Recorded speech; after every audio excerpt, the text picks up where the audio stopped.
पटना की वो सीट जिसे बीजेपी का सबसे मजबूत किला माना जाता था, जहां पिछले कई दशकों से सिर्फ और सिर्फ कमल खिलता आया था, लेकिन इस बार बांकीपुर की जनता ने एक ऐसा ऐतिहासिक फैसला सुनाया है जिसने ना सिर्फ पटना बल्कि पूरे बिहार के सियासी गलियारों में भूचाल ला दिया है।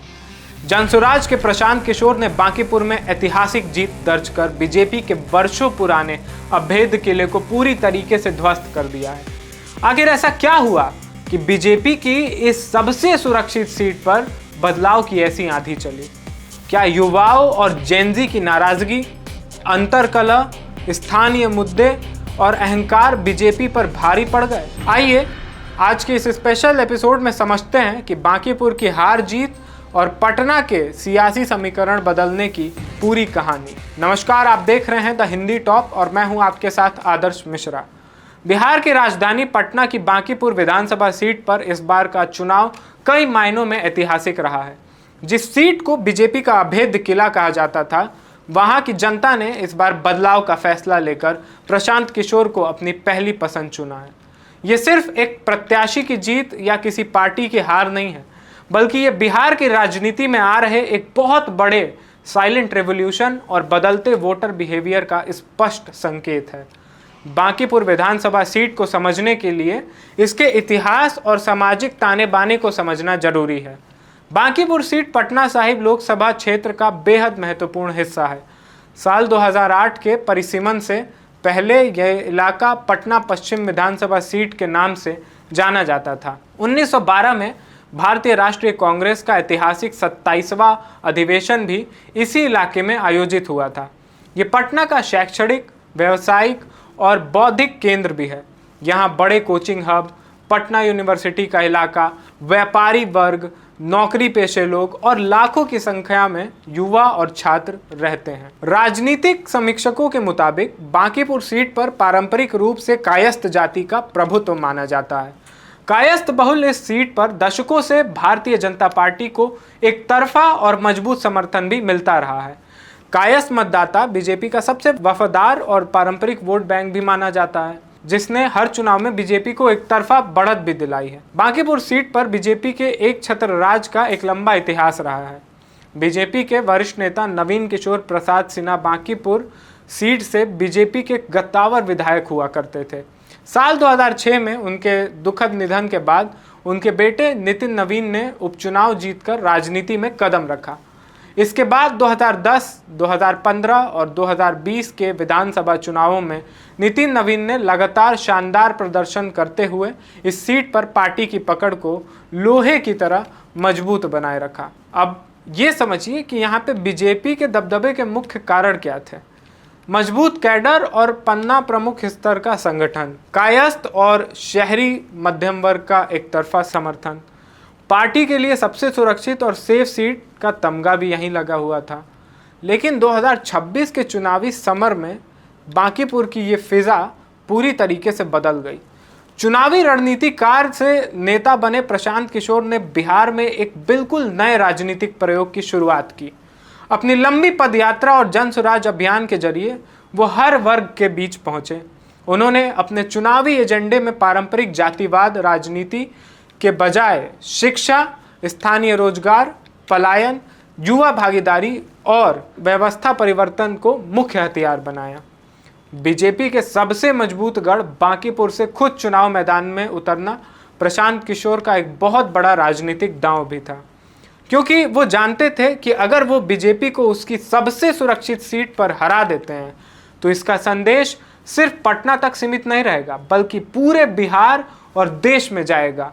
और नतीजे आने के बाद ठीक वैसा ही हुआ। आखिर ऐसा क्या हुआ कि बांकीपुर में बीजेपी का किला भरभरा कर ढह गया? जब हमने थोड़ा खंगाला और जांचा और थोड़ी सी पढ़ाई की तो 6 बड़े कारण सामने आए हैं। सबसे पहला कारण जेनजी का जन आंदोलन और युवाओं का गुस्सा। बांकीपुर बिहार में प्रतियोगी परीक्षाओं की तैयारी करने वाले युवाओं का सबसे बड़ा केंद्र है। रोजगार के घटते अवसर, बार बार पेपर लीक की घटनाएं, सरकारी भर्तियों में देरी और शिक्षा व्यवस्था के ढचर ढर्रे से तंग आकर जेनजी ने इस बार एक मूक आंदोलन खड़ा कर दिया।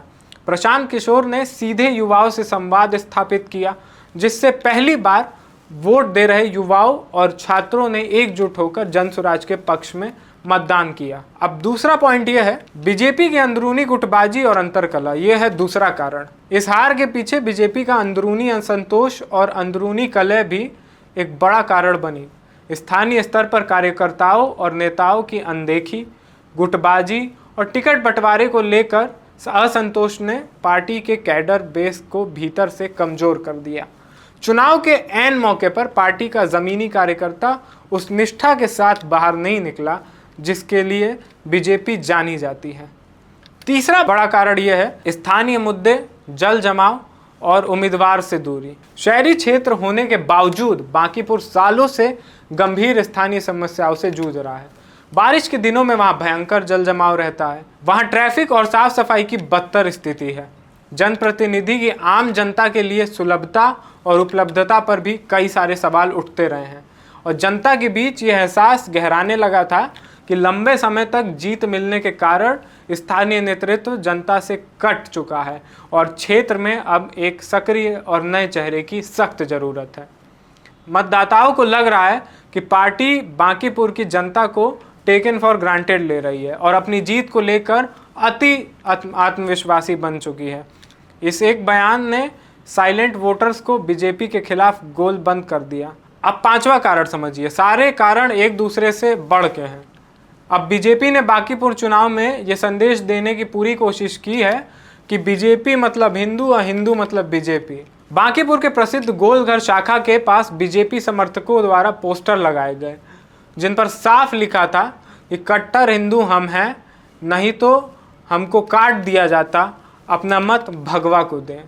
इस तरीके के पोस्टर लगा के अब ऐसा लोगों का कहना है कि बीजेपी और आरएसएस ये फैलाना चाहती हैं कि हम हिंदू हैं और हिंदू ही हम हैं, मतलब बीजेपी ही हिंदू है और हिंदू ही बीजेपी है। और पोस्टर पे ये सारी चीज़ें लिखी रहती हैं। एक बार और पढ़ के आपको बता देता हूँ कि कट्टर हिंदू हम हैं, नहीं तो हमको काट दिया जाता, अपना मत भगवा को दें।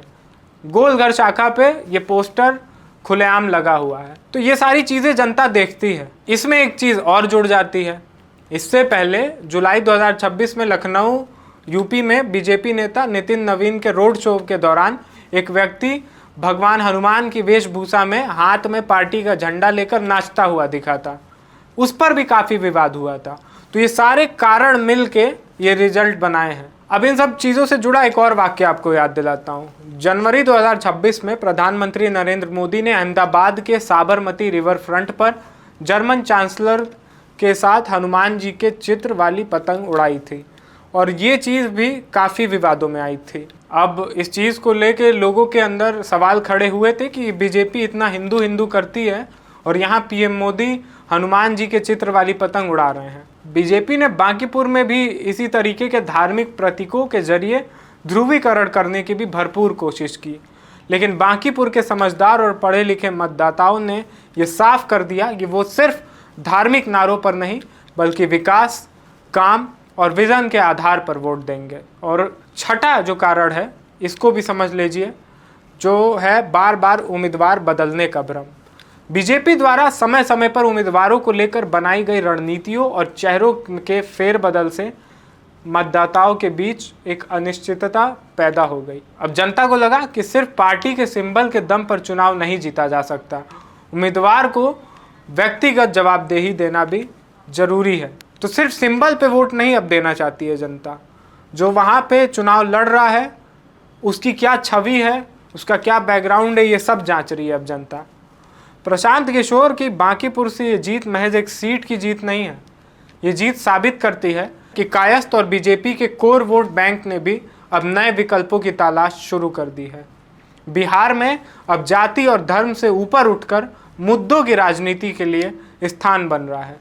मजबूत संगठन और वफादार वोट बैंक के बावजूद यदि जन समस्याओं और कार्यकर्ताओं की अनदेखी की जाएगी या अहंकार दिखाया जाएगा तो जनता किसी भी किले को ढहा सकती है। बांकीपुर की ये ऐतिहासिक कहानी सिर्फ एक हार या जीत का आंकड़ा नहीं है, ये पुराने राजनीतिक ढर्रे और एक नई सोच के बीच की जंग थी। एक तरफ दशकों पुराना बीजेपी का कैडर और संगठन था, तो दूसरी तरफ प्रशांत किशोर का व्यवस्था परिवर्तन का वादा। बांकीपुर की जनता ने बदलाव का बटन दबाकर बिहार की भावी राजनीति का नया अध्याय लिख दिया है। अब देखना यह होगा कि प्रशांत किशोर इस ऐतिहासिक जीत को पूरे बिहार में जनसुराज की बड़ी लहर में कैसे बदल पाते हैं। आपकी क्या राय है? क्या बांकीपुर में प्रशांत किशोर की ये जीत बिहार में एक नई और साफ सुथरी राजनीति की शुरुआत है, या बीजेपी के नेताओं के अहंकार और बयानबाजी की वजह से ये हार हुई? अपनी राय हमें कमेंट सेक्शन में ज़रूर बताएं। ऐसे ही निष्पक्ष और विस्तृत राजनीतिक विश्लेषणों के लिए द हिंदी टॉप को ज़रूर सब्सक्राइब करें।